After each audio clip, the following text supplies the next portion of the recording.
నమస్తే, welcome to 4 sides TV.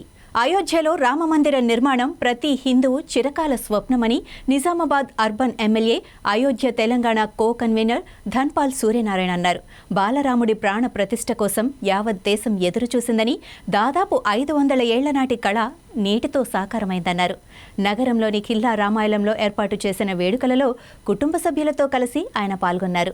రాముడి జీవితం మానవాళికి ఆదర్శమని అంటున్న ఎమ్మెల్యే ధన్పాల్ సూర్యనారాయణతో మా 4 సైడ్స్ టీవీ ప్రతినిధి శ్రీనివాస్ ఫేస్ టు ఫేస్. పెద్ద మొత్తంలో కూడా ప్రజలు ఇందులో ఇన్వాల్వ్మెంట్ ప్రత్యక్షంగా కూడా ఎక్కడ ఏ ఆలయాలు చూసినా కూడా భారీగా అయితే ప్రజలైతే ఇన్వాల్వ్ అయ్యారు. అది ఎలా అనిపిస్తుంది? ప్రజలందరూ కూడా ఒకే తాటిపైకి రావడం, ఇంత పెద్ద ప్రపంచంలోనే అతిపెద్ద కట్టడంగా కూడా చూస్తున్నారు ఈ అయోధ్య రామ మందిరాన్ని. ప్రజలందరికీ ఏమైనా సందేశం ఇస్తారు?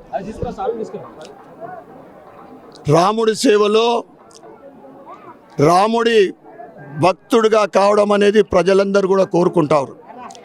ఈ సంఘటన గురించి కోట్లాది మంది 1000 కళ్ళతో ఎదురు చూసిన సంఘటన స్వచ్ఛందంగా ఈరోజు ఖిల్లా రామ రఘునాథ ఆలయంలోకి రావడం జరిగింది.